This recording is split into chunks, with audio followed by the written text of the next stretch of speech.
तो hello everyone, आज हम स्टार्ट करने जा रहे हैं। ऑफलाइन क्लासेस में हमने देख लिया था एम्पेरिकल फार्मूला क्या होता है और मॉलिक्यूलर फार्मूला क्या होता है। अभी हम समझेंगे कि एम्पेरिकल फार्मूला मॉलिक्यूलर फार्मूला का अगर क्वेश्चन आया तो उसको सॉल्व कैसे करेंगे। फॉर एग्जांपल मैंने आपको बोला था C6H12 और O6 अगर दे रखा हुआ है तो ये इसका मॉलिक्यूलर फार्मूला है। अब इस मॉलिक्यूलर फार्मूला को आपने एम्पेरिकल फार्मूला में कन्वर्ट करना है। सिंपली आप क्या करेंगे कि इसको आपने डिवाइड कर देना है, या आप सिंपल होल नंबर यानी कि 6:12:6 लिखा हुआ है तो इसको आप क्या करेंगे 1:2:1 में हो जाएगा। और इसी को आप दोबारा पुट कर दोगे 6H2O। ये बन गया हमारा empirical formula for glucose and this is the molecular formula of glucose. क्या समझ आया? Molecular formula of glucose. ध्यान से सुनना है, ये बहुत सारी बहुत इंपॉर्टेंट चीज़ें हैं। Empirical formula formula for glucose. अब देखिए, अगर मैं इसका मास निकाल दूं, अगर मैंने इसका मास निकाल दिया यानी कि कार्बन 6 है मल्टीप्लाइड बाय 12 प्लस हाइड्रोजन 12 है मल्टीप्लाइड बाय 1 प्लस ऑक्सीजन 6 है मल्टीप्लाइड बाय 16, तो ये हमारे को प्लस करोगे ग्लूकोज का मास आ जाएगा 180 U। 180 U मतलब क्या हो गया कि mass of one glucose molecule. And अगर ये मास जो आया है इसको आप बोलोगे, क्या बोलोगे, इसको आप बोलोगे मॉलिक्यूलर मास। मॉलिक्यूलर मास, ध्यान से चीज़ें समझनी है, हर एक चीज़ समझ आने वाली है आपको। इसको मॉलिक्यूलर मास बोलोगे। अब 1 मोल ऑफ ग्लूकोज के लिए मैं बोलूँ तो आप 1 मोल अगर ग्लूकोज का C6H12O6 का भार निकालना है तो सिंपली आप 180 ग्राम लिख दोगे। This is the weight of 180 gram is the weight of 1 mole of glucose. ठीक है, ये चीज़ समझ आ गई आपको। अब आगे देखते हैं कि अगर मैं इस एम्पेरिकल फार्मूला का वेट निकाल दूँ, जैसे ये 12 है प्लस 2 मल्टीप्लाइड बाय 1 प्लस 16, तो 16 और ये 12 प्लस 2 प्लस 16, 16 17 18 19 20, 20 और 20 हो गए, और 20 और 10 कितने हो गए, 30 हो गए। 30 आ रहा है हमारा आंसर। देखिए 10 20 20 और 4 30, यानी कि 30 हमारा आंसर आएगा। ये 30U आएगा।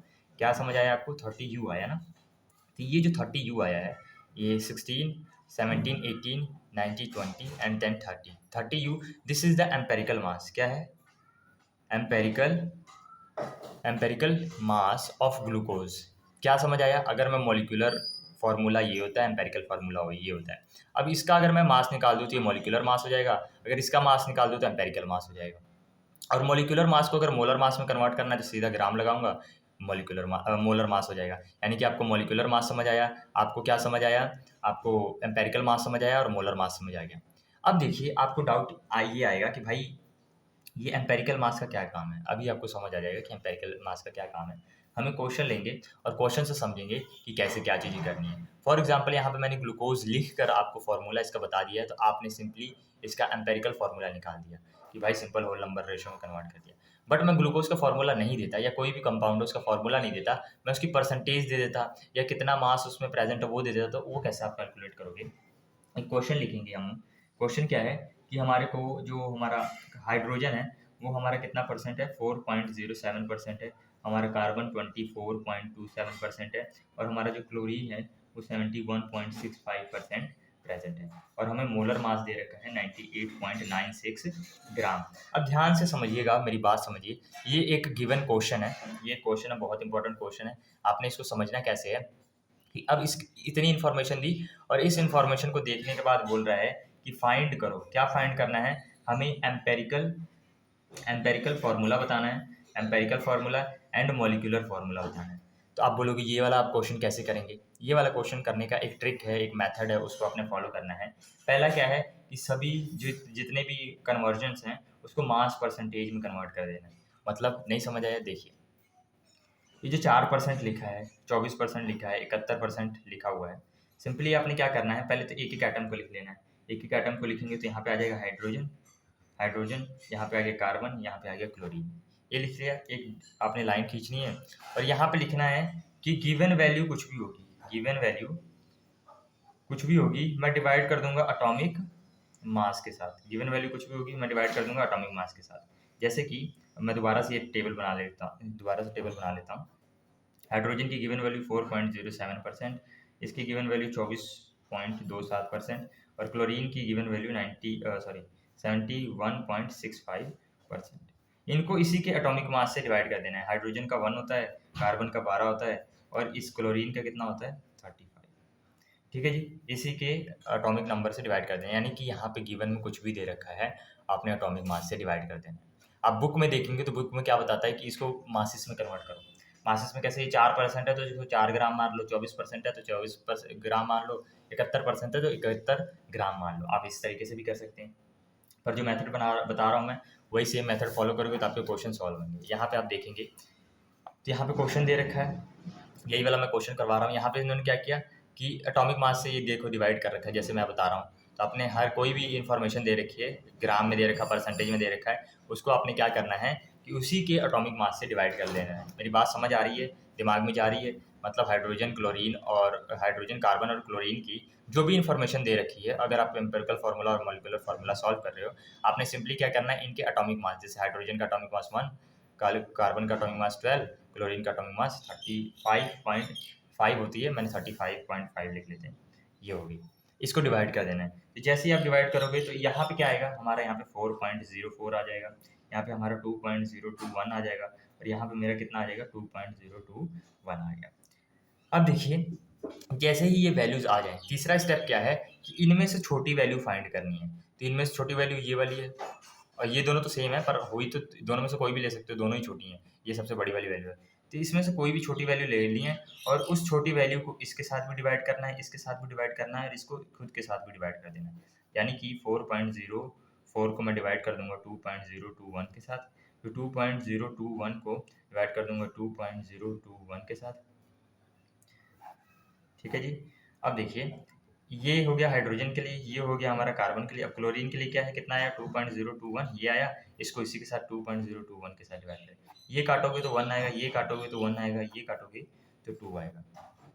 मेरी बात समझ आई? हमने क्या किया, एक एक एटम लिख लिया, उसकी परसेंटेज या जो भी कुछ दे रखा है वो लिख लिया, उसको एटॉमिक मासेस से डिवाइड कर दिया। इसका एटॉमिक मास सबका याद होना चाहिए। जैसे डिवाइड करोगे एक वैल्यू आएगी, उन वैल्यूज़ में से सबसे छोटी वाली वैल्यू ये दोनों है, इनमें से एक चूज़ करनी है, और इसके साथ भी, इसके साथ भी, इसके साथ भी, सबके साथ डिवाइड कर देंगे। तो जब डिवाइड करेंगे तो एक वैल्यूज़ आएंगी। जैसे अगर ये नहीं आ रही थी आपकी 1.9 आ रही है, तो उसको आप 2 लिख सकते हो, इट्स ओके। अब ये 2 1 1 आया है, तो हम क्या करेंगे, हाइड्रोजन कितने हैं, हाइड्रोजन की वैल्यू 2 आई है, कार्बन की वैल्यू 1 आई है, क्लोरीन की वैल्यू 1 आई है। तो आपने क्या करना है, कार्बन, हाइड्रोजन 2 और क्लोरीन ये लिख लेना है आपने। क्या लिख लिया आपने, आपने क्या लिखा कि कार्बन, हाइड्रोजन और क्लोरीन को इस तरीके से आपने लिख लेना है। तो ये आपका क्या बन गया, this is the empirical formula. Empirical formula आपका ये आ चुका है, यानी कि ये क्या आ गया, एम्पेरिकल फार्मूला। शायद आपको दिखा नहीं है, ये देखिए, आपने हाइड्रोजन, कार्बन और क्लोरीन की जितनी वैल्यू है उसके सामने लिखनी है, फिर कार्बन पहले लिख देना हाइड्रोजन की, और ये सारी जो पैरों में इसकी वैल्यूज़ होती हैं, ये सारी वही वाली वैल्यूज़ आ गई हैं। तो सिंपल होल नंबर रेशो में है, तो पहले आपका एम्पेरिकल फार्मूला आया, ये एम्पेरिकल फार्मूला आ गया। कैसे पता लगा, क्योंकि ये जो मेथड यूज़ करोगे तो जो पहला आंसर आता है वो हमेशा एम्पेरिकल फार्मूला वाला ही आंसर आता है। अब देखो, आपने क्या निकाल दिया, एम्पेरिकल फार्मूला निकाल दिया। अब आपको क्या निकालना है, मॉलिक्यूलर फार्मूला। तो आपको अब यहाँ पे एक क्या कहते हैं, आपको एक वो निकालनी पड़ेगी, एक फार्मूला लगाना पड़ेगा एम्पेरिकल फार्मूला, मॉलिक्यूलर फार्मूला निकालने के लिए। वो फार्मूला क्या है, N is equals to molar mass upon में एम्पेरिकल मास। ये फार्मूला किस लिए है अभी मैं बताऊंगा, ये वाला फार्मूला हमने यूज़ करना है। तो शुरू में हमें 98 पॉइंट ये दे रखा था ना, तो यही मोलर मास होता है 98.96 डिवाइडेड बाय, अब इसका मास निकालोगे, इसी को एम्पेरिकल मास कहेंगे। एम्पेरिकल फार्मूला का जो मास होता है वही एम्पेरिकल मास होता है। तो इसका निकालेंगे तो हम, इसका 12 आ गया, प्लस 2 प्लस 35.5, तो इसको जब आप प्लस करोगे तो 49.48 आ जाएगा, 49.48 आ जाएगा, और इन दोनों को डिवाइड कर देना है। तो डिवाइड जैसे ही आप करेंगे तो हमारा आंसर 2 आएगा, यानी कि n इज इक्वल्स टू 2 आ गया। अब ये 2 क्या चीज़ है आपने ध्यान से देखनी है, 2 क्या चीज़ है उसको आप ध्यान से देखोगे तो आपको समझ आएगा ये 2 है क्या।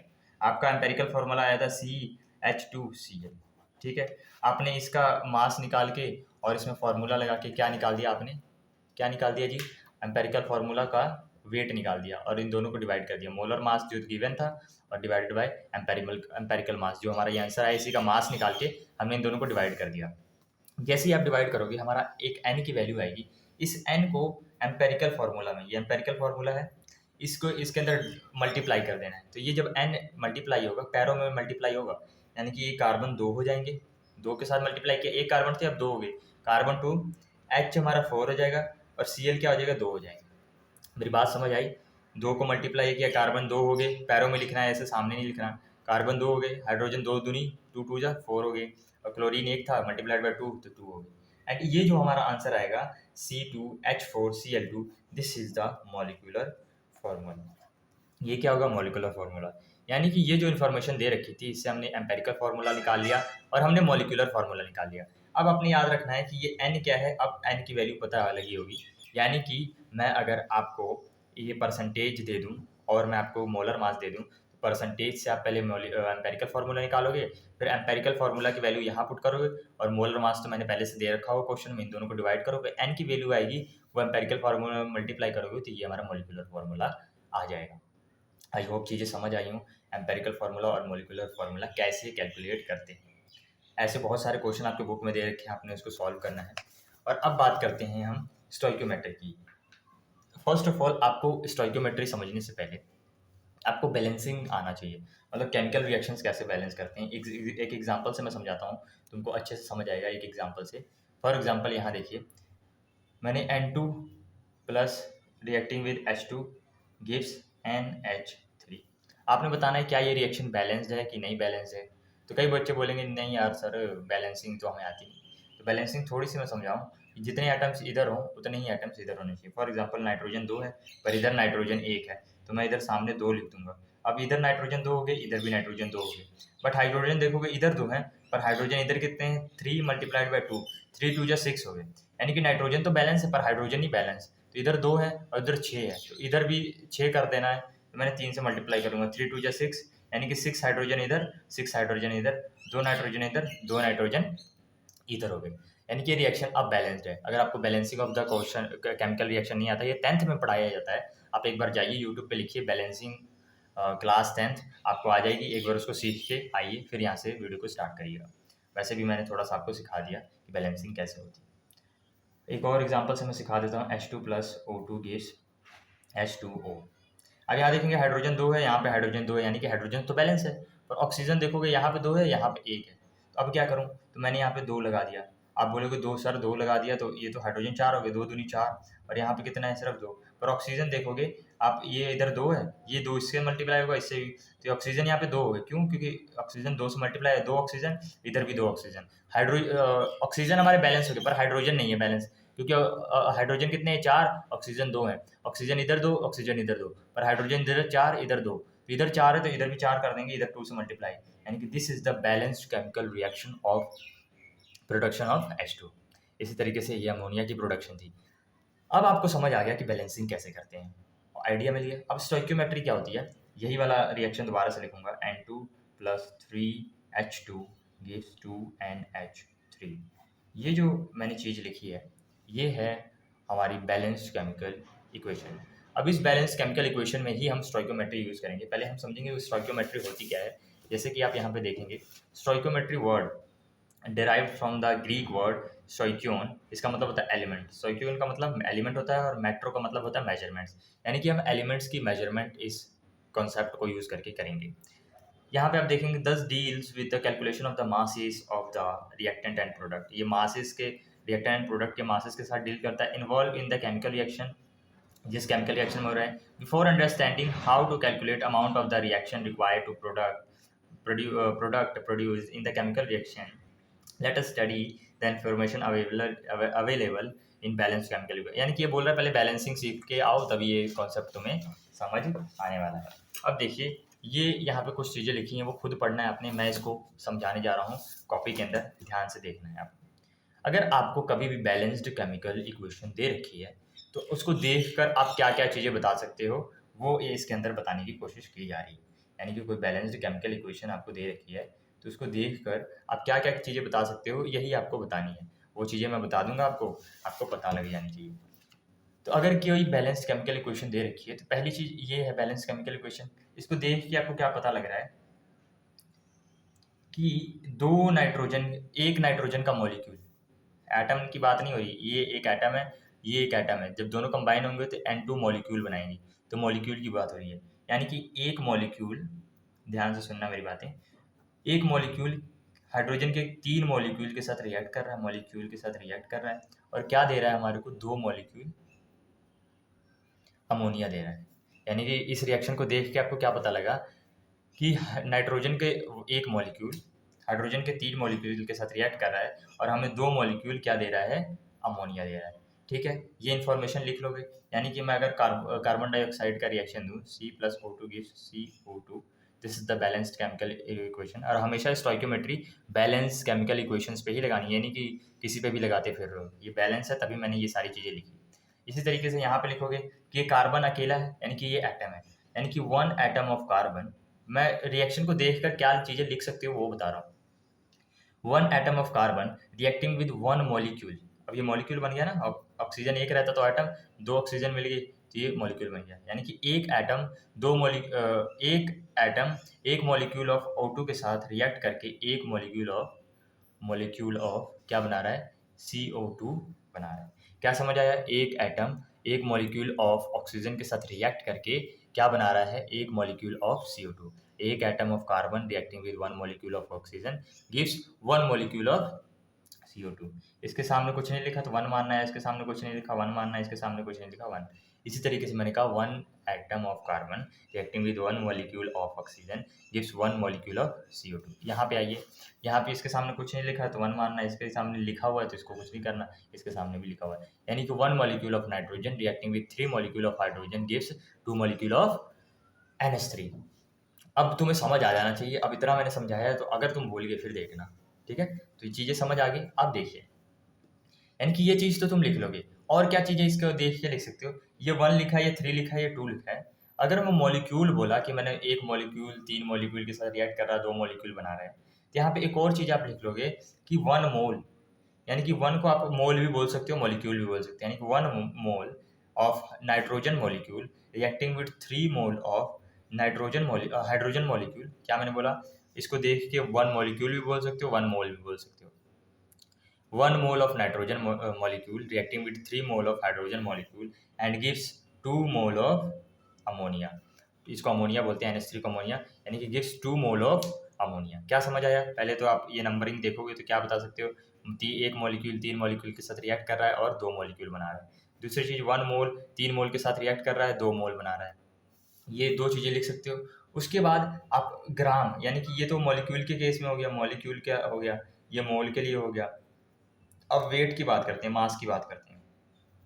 इसका मास कितना कितना रिएक्ट कर रहा है वो देख के बताना हो तो आपको पता है कि इसका मास कितना होगा। 2 नाइट्रोजन है, एक नाइट्रोजन का 14 होता है तो मल्टीप्लाइड बाय 2 कितना हो गया, 28। यानी कि मैं कह सकता हूँ 28 gram of N2, 28 gram of nitrogen, 28 gram of nitrogen reacting with hydrogen का कितना है, हाइड्रोजन का मास होता है 1, यहाँ पे 2 है, तो यानी कि 2 हो गया और 2 मल्टीप्लाइड बाई 3, 3 दूनी 6। नहीं समझ आया? दोबारा देखो, हाइड्रोजन का मास 1 मल्टीप्लाइड बाई 2, ये 2 आगे, और 2 ऐसे ही एक मॉलिक्यूल का मास हो गया है कितने, 3, तो मल्टीप्लाइड बाई 3, यानी कि 3 2 6, यानी कि 28 gram of nitrogen reacting with 6 gram of क्या, 6 ग्राम ऑफ क्या, हाइड्रोजन गिव्स, अब क्या दे रहा है, 34 ग्राम। अभी इसका मास निकालना है, कैसे, 14 नाइट्रोजन के 14 हो गया और ये हाइड्रोजन का एक मास होता है 3, तो 14 और 3 कितने हो गए, 17 हो गए, और है कितने, 2, यानी कि 17 2 जा 34 होता है ना, 7 जा 14, 1 हासिल, ठीक है 74, यानी कि 34 ग्राम ऑफ अमोनिया NH3। ठीक है, समझ आया? यानी ग्राम, इसको देख के ग्राम भी लिख सकते हो कि भाई 28 ग्राम नाइट्रोजन रिएक्ट कर रहा है 6 ग्राम हाइड्रोजन के साथ और बना रहा है 34 ग्राम NH3। ये चीज़ समझ आ गई। और यहाँ पे हमेशा मास के केस में law of conservation of mass भी लगेगा कि देखो 28 ग्राम रिएक्ट कर रहा है, 28 ग्राम किससे रिएक्ट कर रहा है भाई, 6 ग्राम हाइड्रोजन के साथ, और 6 ग्राम हाइड्रोजन के साथ जैसे ही रिएक्ट कर रहा है ये, तो ये क्या बना रहा है, जल्दी से बताइए क्या बना रहा है, देख के बताओ भाई मेरे को, ये क्या बना रहा है ये, यानी कि 28 ग्राम 6 ग्राम के साथ रिएक्ट कर रहा है, 34 ग्राम बना रहा है। इन दोनों को प्लस भी करोगे तो देखो 34 आ रहा है। यहाँ पे आपने law of conservation of mass नहीं लगाना, यहाँ पे लगाना है। कंजर्वेशन ऑफ मास सिर्फ यहाँ लगता है, वो छोड़ो, वो नहीं समझना। आपने एक रिएक्शन देखी जो कि बैलेंस्ड है, उसको देख के आपने 3 चीज़ें बता दी। क्या बता दी, 3 चीज़ें बता दी। ये लिख लोगे, मतलब अगर मैं C+O2 दे दूँ और ये CO2 बना रहा है, CO2 बना रहा है, तो आप लिख लोगे एक एटम एक मॉलिक्यूल के साथ रिएक्ट कर रहा है, एक CO2 बना रहा है, या 1 मोल के साथ रिएक्ट कर रहा है, 1 मोल बना रहा है, या आप लिख सकते हो 12 gram reacting with 16 32 gram gives 44 gram of CO2। सही प्लस करोगे हमेशा ये आएगा, बट इन केस में नहीं प्लस करना क्योंकि सिर्फ मास कंजर्व होता है। ठीक है, आप देखिए ये लिख लोगे, 3 चीज़ें लिख लोगे। अब चौथी चीज़ देखिए, अगर वॉल्यूम के केस में लिख रहा हूँ, हमने ग्राम के केस में लिख लिया, हमने मोल के केस में, मॉलिक्यूल के केस में लिख लिया।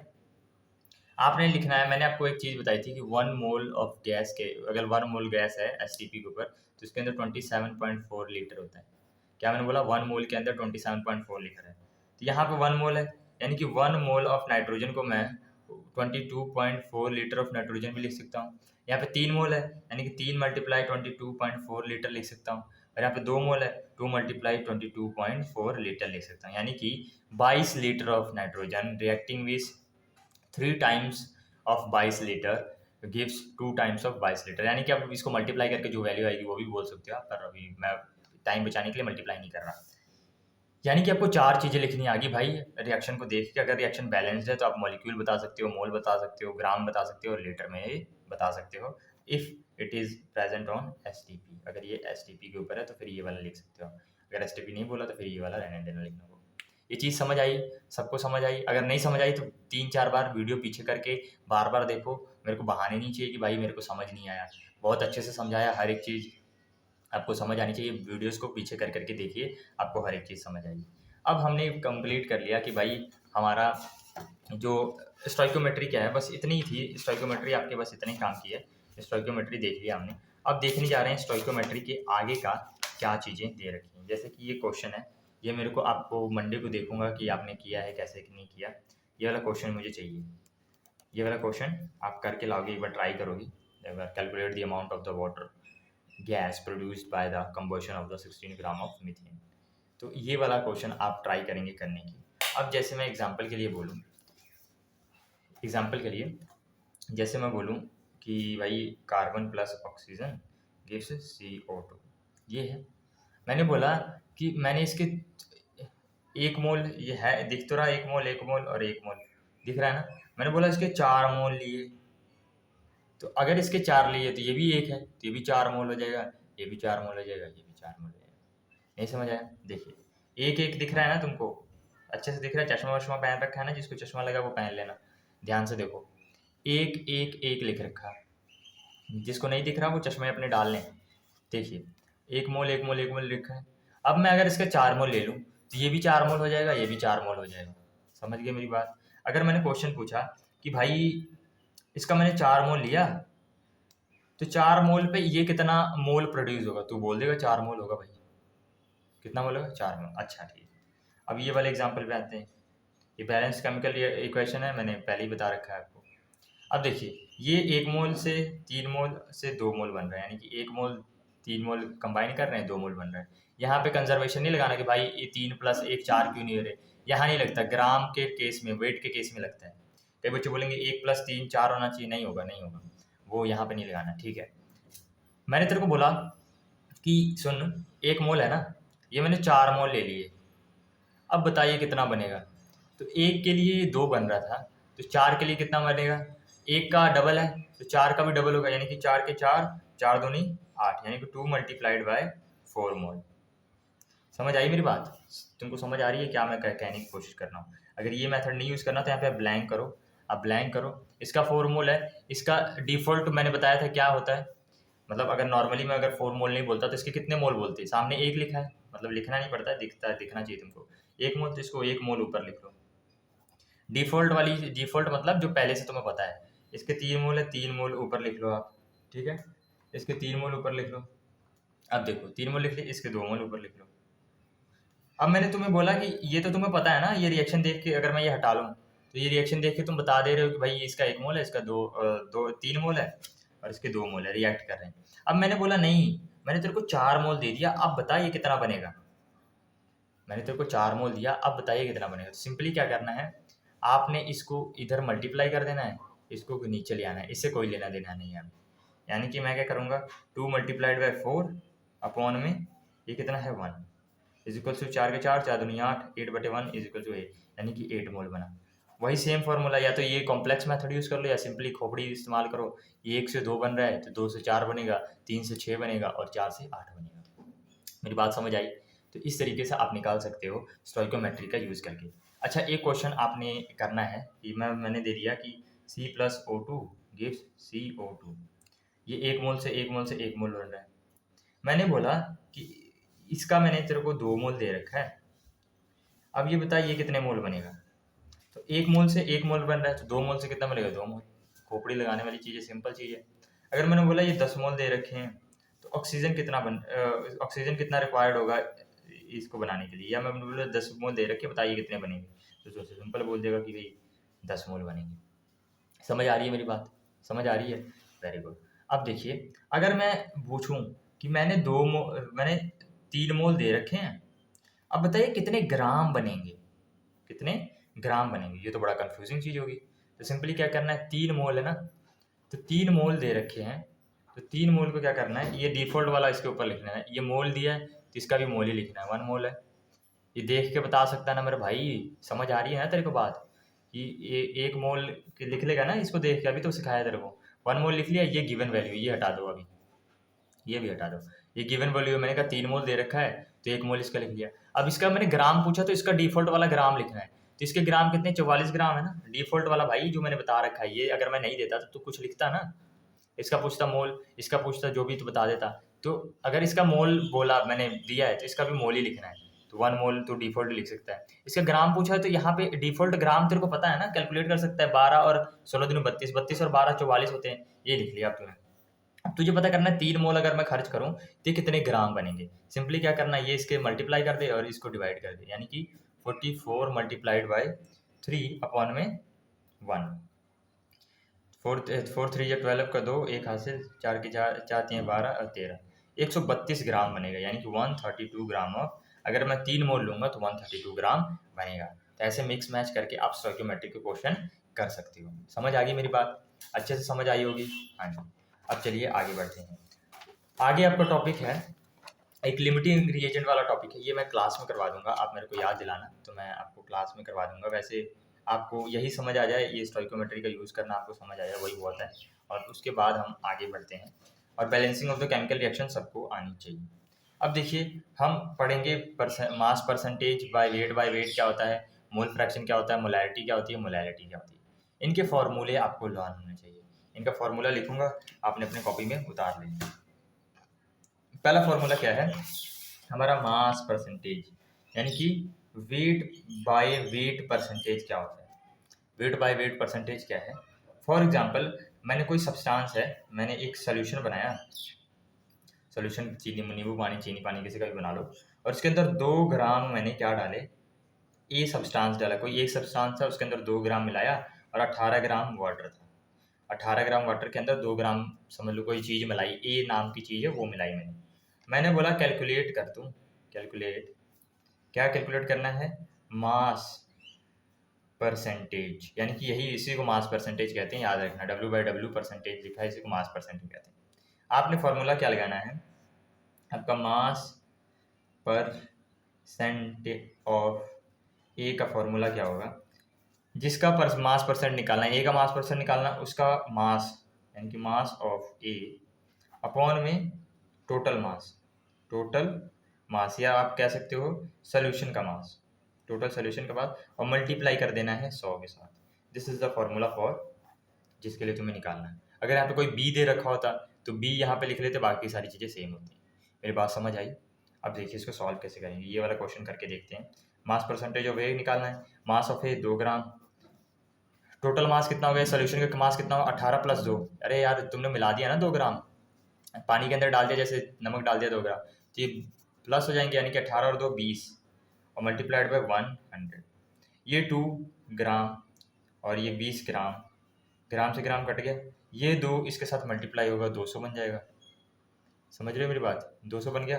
अब अपॉन में 200 अपॉन में ये क्या है, 20 है, तो 0 से 0 गया, ये 2 इससे कट गया 10 पे, यानी कि हमारा 10% आया। यानी कि मैं क्या लिख सकता हूँ, 10% ए is in the solution, यानी कि मैं क्या लिख सकता हूँ, 10% ए मैंने एक सोल्यूशन में मिला रखा है। समझ आई मेरी बात? यानी कि 2 ग्राम से मैंने परसेंटेज निकाल दी कि भाई कितना परसेंट मैंने ए को किसी सोल्यूशन, तुम एक गिलास में लेना 18 ग्राम पानी और उस 18 ग्राम पानी में 2 ग्राम नमक मिला देना। वो तुम्हें पता है कि 2 ग्राम नमक मिलाया है, बट अगर मैं परसेंटेज में पूछूं कि भाई कितना ग्राम, मतलब कितना परसेंट तूने सोल्यूट मिलाया है, इसको सोल्यूट कहते हैं। सोल्यूट सॉल्वेंट पता होगा तुमको कि कम मात्रा में जो कम होता है वो सोल्यूट होता है और ज़्यादा जो होता है वो सॉल्वेंट होता है। तो 10% जो हमारा आएगा, ये 10% हमारा जो भी ए है वो हमने किस में मिलाया, 10% मिलाया है सोल्यूशन सॉल्वेंट के अंदर। ये चीज़ समझ आ गई, ये निकाल लोगे। एक क्वेश्चन और कराता हूँ, जैसे 5 ग्राम ए नाम की चीज़ है, कोई भी हो, कुछ भी हो सकता है, वो तुमसे नहीं लेने देना, हमें परसेंटेज, और मैंने 35 ग्राम सॉल्वेंट में मिलाया। सॉल्वेंट कुछ भी हो सकता है, किसी भी चीज़ में मिलाओगे। अब बताओ वेट बाय वेट परसेंटेज क्या होगा। सिंपली क्या करना है, मास परसेंट ऑफ ए लिखना है। अब मास ऑफ ए लिखना है 5 ग्राम अपॉन में टोटल मास, यानी कि 35 प्लस 5 ग्राम। समझ आ रहा है यार? समझ आ रहा है ना तुमको? टोटल क्या है, 35 प्लस 5। जैसे यहाँ पे 18 प्लस 2 किया था, यहाँ पे 35 प्लस 5 करोगे तो 5, और मल्टीप्लाइड में 100 आ जाएगा। अब नीचे से कैलकुलेशन करते हैं, 5 अपॉन में क्या आ गया 40, मल्टीप्लाइड बाय 100। ये 100 इससे मल्टीप्लाई हो जाएगा 500 अपॉन में 40। ये ज़ीरो से ये ज़ीरो गया। अब ये 4 के टेबल पे 50 जाएगा, नहीं जाएगा। तो चलो कैलकुलेट करते हैं इसको। हम इसको पहले 2 से काट देता हूँ, 2 ज़ा, और ये 25 चला गया। अब ये 25 को मैं 2 से डिवाइड करूँगा तो ये 14.5 आ जाएगा मे बी। चलिए करके देखते हैं, 2 1 जा, ठीक है, ये कट गया। 5 2 2 जा, 2 2 जा, 4 आ गया।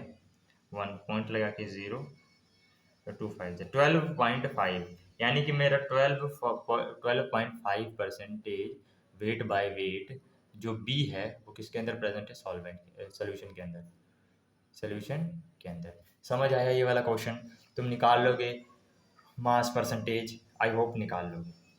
अब चलिए अगला क्वेश्चन, मतलब अगला टॉपिक देखते हैं, मोल फ्रैक्शन क्या होता है। मोल तुम्हें समझ आ गया? तो मोल क्या होता है, 1 मोल, 2 मोल, 3 मोल।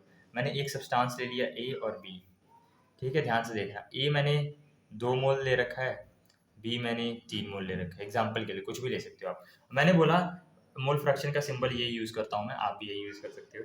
मोल फ्रैक्शन ऑफ ए बता, what is the mole fraction of, इस दोनों में मोल, इन दोनों को मिला दिया मैंने, तो बताओ मोल फ्रैक्शन ऑफ ए कितना होगा। तो आपने सिंपली क्या लिखना है, mole fraction, moles of A upon में total mole, moles of A upon में total mole. Mole fraction of B निकालना है, मोल्स ऑफ बी अपॉन में टोटल मोल।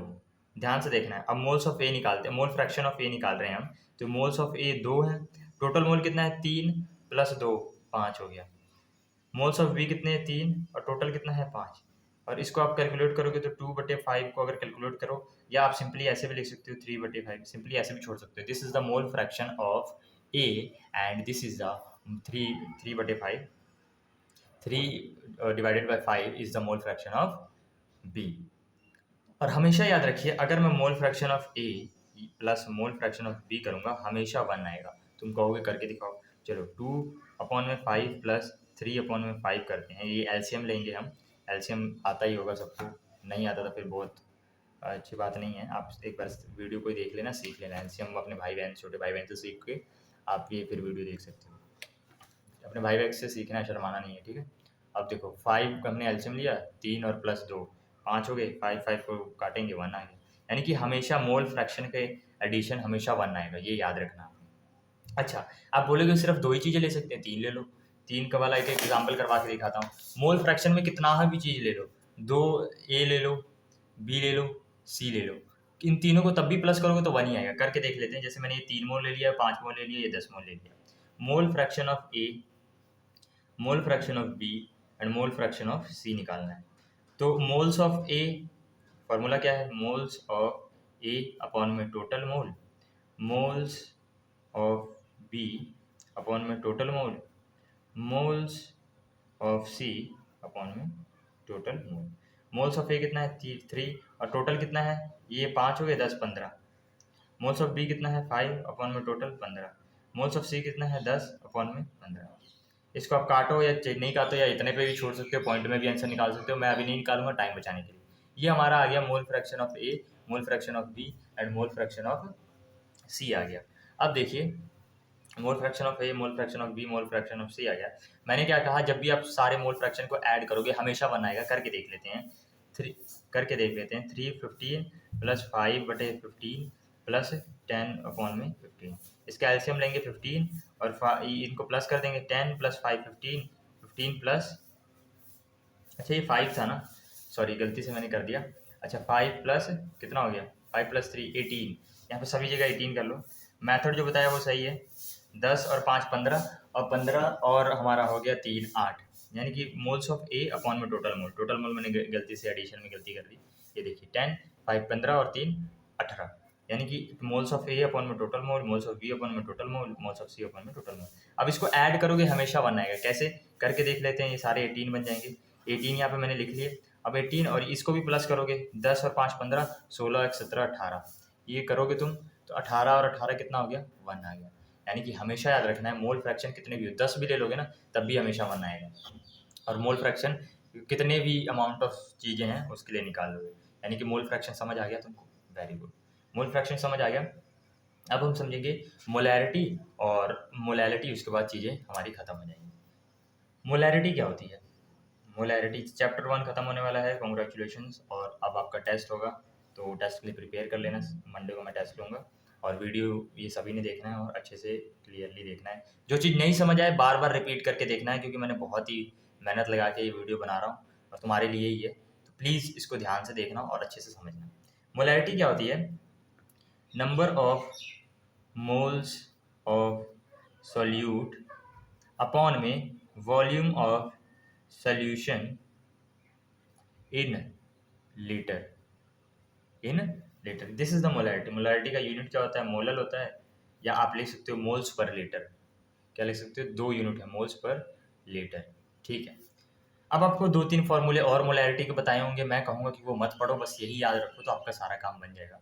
वैसे स्कूल में ये भी वाले फॉर्मूले बताए जाते हैं कि भाई मोलैरिटी है तो गिवन मास अपॉन में मोलर मास अपॉन में ml और 1000। इसको ऐसे ऐसे करते हैं तो given mass multiplied by 1000 upon में मोलर मास इंटू में ml। ऐसा एक फार्मूला होगा W2 अपॉन W1, ऐसे वाला फार्मूला होगा। वो आप करना चाहते हो कर लो, अगर समझ आता है। मैं तो चाहता हूँ कि बस ये वाला फार्मूला याद करो। ये फार्मूला ऐसा समझाऊंगा कि तुम्हें कोई भी क्वेश्चन आएगा ये फार्मूला यूज़ करके कर लो। पहले समझते हैं मोलैरिटी क्या है। एक डब्बा लिया मैंने, उसमें 1 लीटर पानी लिया। 1 लीटर पानी होना चाहिए। उस 1 लीटर पानी में मैंने 5 मोल क्या डाला? 5 मोल सॉल्ट डाल दिया। चलो ठीक है, सॉल्ट डाल दिया। अब बताओ भाई कि 5 मोल सॉल्ट डाल दिया तो इसकी मोलैरिटी कितनी होगी? फार्मूला लगाएंगे, number of moles of solute. Solute क्या है? ये हमेशा याद रखना है। कोई सोल्यूशन अगर बन रहा है, जैसे तुम नींबू पानी का सोल्यूशन बना रहे हो या अल्कोहल और पानी का, अल्कोहल में लोग पानी मिला के पीते हैं तो वो भी एक सोल्यूशन है। तो नींबू पानी का एग्जाम्पल लें तो जो पानी है वो हमारा सॉल्वेंट होता है और जो नींबू होगा वो सोल्यूट होगा। अब नींबू थोड़ी जितना पानी उतना ही नींबू मिलाते हो, नहीं, नींबू हम कम मात्रा में मिलाते हैं और जो पानी है वो ज़्यादा होता है। तो जो चीज़ ज़्यादा होगी वो सॉल्वेंट बन जाती है, जो चीज़ कम होती है वो सोल्यूट बन जाती है। ये याद रखना है। तो मोल्स ऑफ सोल्यूट हमें 5 दे रखा है, 5 लिख लिया। और वॉल्यूम ऑफ सोल्यूशन 1 लीटर है। तो 5 अपॉन में 1 कितना? ये 5 मोल अपॉन में 1 कितना हो गया? 5 मोल्स पर लीटर। ये हमारा आंसर आ गया। यानी कि इसको 5 मोल्स पर लीटर भी लिख सकते हो या 5 मोलर भी लिख सकते हो आप। ये जो यूनिट मैंने बताई मोलर, यानी कि आपकी मोलैरिटी कितनी आ गई? 5। This is the simple formula of molarity. But इतना सिंपल आपको देगा नहीं, क्योंकि आपको क्या बोलेगा कि मैंने ना एक्स एक हमारा कंपाउंड है उसके 4 ग्राम दे दिए हैं और अब बताओ मोलैरिटी कितनी है। क्या है? मोलैरिटी। और उसका सॉल्वेंट क्या है? वाटर। सॉल्वेंट क्या है? वाटर। अब तुम कैसे निकालोगे? तो सिंपली क्या करना है, मोलैरिटी का जो फार्मूला है, मोलैरिटी का फार्मूला उसको मॉडिफाई करना है। नंबर ऑफ मोल्स के फार्मूला बताया है मैंने। नंबर ऑफ मोल्स का फार्मूला क्या होता है? ये नंबर ऑफ मोल का फार्मूला बताया ना, गिवन मास अपॉन में मोलर मास अपॉन में वॉल्यूम ऑफ सोल्यूशन। अब ये वॉल्यूम ऑफ सोल्यूशन अगर लीटर में दिया है तो ठीक है, अगर लीटर में नहीं दिया है तो volume of solution in ml और डिवाइडेड बाय 1000 कर देना। यानी कि ml को हमेशा लीटर में कर देना। मतलब मैंने 500 ml बोला तो इसको 500 ml लिख के नहीं सॉल्व कर देना आपने। यहाँ पे 500 ml लिख के नहीं, लीटर, इसलिए लीटर प्रिसाई, मतलब मैंने फोकस किया कि लीटर हर यूनिट लीटर में होगी। एमएल में है तो लीटर में कन्वर्ट करो, सीसी में है तो एमएल में कन्वर्ट करो, लीटर में कन्वर्ट करो, लीटर में कन्वर्ट करना ही करना है। तो आपका ये वाला एक फार्मूला बनेगा, बट मैं कहूँगा ना याद करो तो बढ़िया है। गिवन मास अपॉन में molar mass multiplied by 1000 upon में वॉल्यूम इन एमएल। अब ये वाला फार्मूला भी तुम लर्न कर सकते हो, पर मैं कहूँगा नहीं लर्न करोगे। अगर तुम्हें मोल्स के फार्मूला पता है तो ये पुट करोगे, आप आ जाएगा। अब कैसे एक फार्मूला करके देख, एक क्वेश्चन कर लिख के देख लेते हैं। मैंने 2 ग्राम क्या किया, मैंने 2 ग्राम कोई ए कंपाउंड है, वो किस में डाला, बी के अंदर, और बी एक सॉल्वेंट है, और बी मैंने दे रखा है 500 ml। कितना दे रखा है, 500, यानी कि 2 ग्राम मैं 500 ml में डाल रहा हूँ। और इसका मोलर मास दे रखा है मैंने, मोलर मास 12 है, और इसका मोलर मास 18 है। मोलर मास समझ रहे हो ना, वही एक मॉलिक्यूल का मास होगा, उसको एक मोल के लिए हमने कन्वर्ट कर दिया। अब देखो मोलैरिटी का मैं फॉर्मूला लगाऊंगा, तो मेरे को क्या 2 ग्राम दे रखा है, पर मुझे तो मोल्स निकालने हैं। तो गिवन मास कितना रखा है, 2 ग्राम। मोलर मास इसका क्या है, 12 मल्टीप्लाइड बाई 1000 क्यों किया, क्योंकि वॉल्यूम हमें ml में दे रखा है, और अपॉन में 500। ये कट गया, ये कट गया, ये कितना है, 1000 है, तो 5 2 जा से ये गया, 2 6 जा, यानी कि हमारी मोलैरिटी 2/6 आ गई। ये 2 1 जा, 2 3 जा 6, वो यानी कि मोलैरिटी हमारी 1/3 आ गई। This is the molarity. इस तरीके से मोलैरिटी, यानी कि अगर सिंपली आपको मोल्स पहले दे रखे हैं, वॉल्यूम इन लीटर दे रखा है, तो ये वाला लगाओगे फार्मूला। अगर आपको दे रखा है कि भाई नहीं मोल्स नहीं दे रखे, ग्राम में वैल्यू दे रखी है, तब ये वाला फार्मूला लगा के करेंगे। यानी कि ग्राम दे रखा है तो मोल्स में कन्वर्ट करोगे, और वॉल्यूम इन लीटर नहीं दे रखा, एमएल में दे रखा है तो उसको लीटर में कन्वर्ट करोगे, और ऐसे क्वेश्चन सॉल्व करोगे। समझ आया? दोबारा से इसको रिवाइज कर लेना है, इस वीडियो को रिपीट कर करके देख लेना। अब बात करते हैं मोलैलिटी। ये दोनों बहुत कंफ्यूजिंग, मोलैलिटी ये बहुत कंफ्यूजिंग है ये दोनों। इसका फॉर्मूला क्या है, number of moles of solute upon volume of solution. दो चीज़ें अंडरलाइन कर रहा हूँ, सॉल्यूशन और ए लीटर है। मोलैलिटी में सिर्फ एक फ़र्क है, number of moles of solute, ये तो सेम सेम है, number of moles of solute, number of moles of solute. यहाँ पे क्या आ जाएगा, मास of solvent, mass of solvent in KG. क्या चीज़ें बनी, पहले तो सॉल्वेंट आ गया, यहाँ पे सॉल्यूशन है, यहाँ पे सॉल्वेंट है, फॉर्मूला याद रहना चाहिए। दूसरी चीज़, हम वॉल्यूम की नहीं मास की बात कर रहे हैं, यहाँ पे क्या बात हो रही है, वॉल्यूम की बात हो रही है। तीसरी चीज़, ये केजी में हमने कन्वर्ट हमेशा कैलकुलेट करना है इसको लीटर में। ये मोलैलिटी होता है, ये मोलैरिटी होता है, ये दोनों की डिफरेंस आपको पता होना चाहिए। इसका जो सिंबल होता है स्मॉल एम से डिनोट करते हैं, और एज ए यूनिट भी यूज़ कर लेते हैं। और इसका जो हमारा एक और यूनिट होता है वो क्या होगा, मोल पर केजी, मोल पर केजी। अब देखिए ये क्वेश्चन कैसे सॉल्व करेंगे। मैंने एग्जांपल के लिए ए एक सॉल्यूट है, वो मैंने 5 मोल दिए आपको, और बी एक सॉल्वेंट है, क्या है, सॉल्वेंट, वो मैंने आपको 2 केजी दिया। तो आप क्या करोगे, number of moles of solute 5 दे रखे हैं, मास ऑफ सॉल्वेंट, यहाँ पे सॉल्यूशन नहीं लिखना मेरे भाई, ध्यान रखना, तुम जाके एग्जाम में गलती करोगे, क्योंकि मुझे पता है बहुत बच्चे गलती करते हैं। तो एग्जाम में जाके तुमने गलती नहीं करनी है, यानी कि वॉल्यूम यहाँ पे नहीं लिखना पहली बात, और मास वो भी सॉल्वेंट का पूरा, यानी कि दोनों ऐड करने लगे, यहाँ पे दोनों ऐड करने होते हैं, ठीक है। तो यानी कि मास ऑफ सॉल्वेंट, दो सॉल्वेंट का मास कितना दे रखा है, 2 kg, और ये मोल है, यानी कि 2 को अगर 5 से डिवाइड करूँ तो ये हमारा आ जाएगा 2 2 जा 4, 1 पॉइंट लगा के 0 2 5, यानी कि 2.5 मोल पर केजी, यानी कि ये आ गई मेरी मोलैलिटी। ये सिंपल वाला सम था, तुम कर लोगे। बट अगर ये थोड़ा सा घुमा दे, घुमाने का मतलब क्या हो गया, घुमाने का मतलब ये होगा कि ये कहेगा कि भाई तुमको ना, मैंने मोलैलिटी का पहले फार्मूला लिखते हैं, उसके बाद हम समझते हैं क्या कहने की, घुमाएगा कैसे तुमको।